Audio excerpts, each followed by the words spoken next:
حج کی کتنی قسمیں ہیں، حج کس طرح کرنا ہے، حج میں کیا کر سکتے ہیں کیا نہیں کر سکتے۔ میری آپ سے گزارش ہے اگر آپ حج پر جا رہے ہیں یا نہیں بھی جا رہے، اس ویڈیو کو ضرور جو ہے آپ نے تھوڑی سی جستجو لگا کے دیکھنا ہے، تاکہ آپ انشاءاللہ جب نیکسٹ ایئر یا اس سے اگلے سال جب بھی حج کریں گے تو آپ کو آسانی سے ان چیزوں کی سمجھ آ جائے گی کہ حج افراد کرنا چاہیے یا حج قران کرنا چاہیے یا حج تمتع کرنا چاہیے۔ تو اس ویڈیو میں انشاءاللہ ہم تفصیلی طور پر ان ساری چیزوں کو جو ہے ٹارگٹ کریں گے۔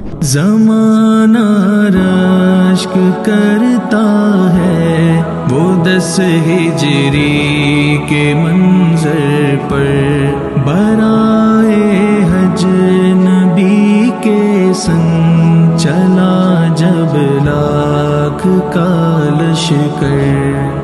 اللہ اکبر اللہ اکبر اللہ اکبر اللہ اکبر۔ بسم اللہ الرحمن الرحیم، السلام علیکم ورحمۃ اللہ وبرکاتہ۔ ویلکم ٹو حج کا طریقہ۔ میں ہوں زبیر ریاض مدینہ منورہ سے۔ سب سے پہلے درود السلام، اللہم صلی وسلم علی نبینا وحبیبنا محمد وآلہ وصحبہ صلی اللہ علیہ وسلم۔ حج کی کتنی قسمیں ہیں اور کون سا حج افضل ہے کون سا حج افضل نہیں ہے، جیسا کہ اکثر مجھے سوالات آئے ہیں، تو سب سے پہلے ہم حج کے بارے میں جاننا چاہیں گے کہ حج جو ہے وہ کیا چیز ہے اور یہ مسلمانوں کے اوپر کیوں فرض ہوا ہے۔ حج جو ہے وہ قصد کر کے جانا ہے کسی بھی چیز کی طرف۔ مثال کے طور پر میں حج کر رہا ہوں کہ مجھے ابھی مدینہ سے لاہور پاکستان جانا ہے، تو یہ میں اس کو بولوں گا میں قصد کر کے لاہور کی طرف جا رہا ہوں۔ اللہ عز و جل قرآن شریف میں فرمایا ہے اعوذ باللہ من الشیطان الرجیم وَلِلَّهِ عَلَى النَّاسِ حِجُّ الْبَيْتِ مَنِ اسْتَطَاعَ إِلَيْهِ سَبِيلًا وَمَن كَفَرَ فَإِنَّ اللَّهَ غَنِيٌّ عَنِ الْعَالَمِينَ، کہ لوگوں کے اوپر الناس لوگوں کے اوپر فرض ہے کہ وہ اللہ کے گھر کا حج کریں، مطلب قصد کر کے اللہ پاک کے گھر کی طرف جائیں۔ ومن کفر، اور جو لوگ کفر کریں گے تو اللہ عز و جل ان کے کفر سے بے نیاز بھی ہے اور اللہ عز و جل یہ چیز جانتا بھی ہے۔ اسی طرح اللہ کے نبی نے فرمایا ہے کہ اسلام کی بنیاد 5 چیزوں کے اوپر رکھی گئی ہے، ان میں سے 5ویں آپ نے فرمایا ہے وحج البیت من استطاع الیہ سبیلا، جو استطاعت رکھتا ہو وہ اللہ کے گھر کا حج کرے۔ استطاعت میں 2 چیزیں آتی ہیں، ایک ہے آپ کی صحت اور دوسری ہے آپ کی مالی قدرت۔ اگر آپ میں یہ دونوں چیزیں متوفر ہیں تو زندگی میں آپ پر ایک مرتبہ اللہ پاک کے گھر کا حج کرنا فرض ہے۔ حج کرنے سے ہمیں کیا ملتا ہے؟ نمبر 1، اللہ پاک کے حکم کی تعمیل کرنا، ظاہر بات ہے اس میں اللہ پاک کی رضا ہے۔ اللہ کے نبی نے فرمایا کہ الحج المبرور لیس لہ الجزاء الا الجنہ، کہ جو حج مبرور ہے اس کی کوئی بدلہ ہو ہی نہیں سکتا سوائے جنت کے۔ تو جنت کی کنجی جو ہے وہ اللہ پاک کے گھر کے حج کی ہے۔ اسی طرح اللہ کے نبی نے فرمایا کہ من حج فلم یرفث ولم یفسق رجع کیوم ولدتہ امہ، کہ اگر ایک آدمی حج کے لیے جاتا ہے اور وہاں پہ وہ فحش گوئی نہیں کرتا اور اپنا ٹائم ضائع نہیں کرتا، مطلب ذکر و اذکار میں اور صحیح طریقے سے حج کرتا ہے، تو حج سے واپسی اس کی ایسی ہوتی ہے جیسے کہ اپنی ماں کے پیٹ سے ابھی نکلا ہو، مطلب سارے گناہ دھل جاتے ہیں ماں سوائے جو حقوق العباد اگر کسی نے کسی کے دینے ہیں۔ حج کی کتنی قسمیں ہیں اس کے بارے میں اب ہم جاننے کی کوشش کریں گے۔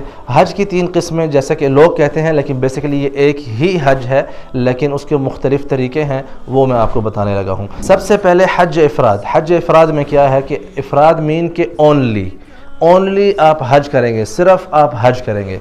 حج صرف جو آپ کرتے ہیں اس میں آپ کو ایک ہی احرام میں جب آپ میقات سے جاتے ہیں 10ویں تاریخ تک آپ کو اس احرام میں رہنا ہے، مطلب اسی احرام کی نیت میں رہنا ہے۔ کپڑے آپ بھلے جتنی مرتبہ چینج کر لیں، مطلب چادریں جو ہے اگر آپ کی چادر ناپاک ہو گئی ہے، احرام ناپاک ہو گئے تو آپ اس کو چینج کر سکتے ہیں۔ حج افراد میں کیا کیا اعمال ہوتے ہیں وہ میں آپ کو ابھی بتانے لگا ہوں، پھر اس کے بعد ہم آپ کو فرق بتائیں گے کہ حج قران اور حج تمتع میں جو ہے کیا کیا فرق ہے حج افراد کی نسبت۔ حج افراد میں آپ کے اوپر سب سے پہلے ہے طواف قدوم۔ اگر آپ عرفات کے دن سے کچھ عرصہ پہلے آ گئے ہیں، مطلب 5 ذی الحجہ کو جاتے ہیں یا 6 ذی الحجہ کو آپ مکہ جاتے ہیں، تو آپ سب سے پہلے طواف قدوم کریں گے اور پھر صفا والمروہ سعی، اس کو بولتے ہیں سعی الحج، یہ آپ کریں گے۔ پھر اس کے بعد آپ جو ہے اپنے احرام میں رہیں گے جب تک کہ مینا کا دن نہیں آتا، مطلب 8 ذی الحجہ کو آپ مینا تشریف لے جائیں گے۔ پھر اس کے بعد جو باقی اعمال ہیں وہ ہم آگے جا کے بتائیں گے سب حج کے ساتھ۔ اب حج قران کیا ہے؟ مطلب قران مینز کہ آپ 2 چیزوں کو جو ہے آپس میں ملا رہے ہیں۔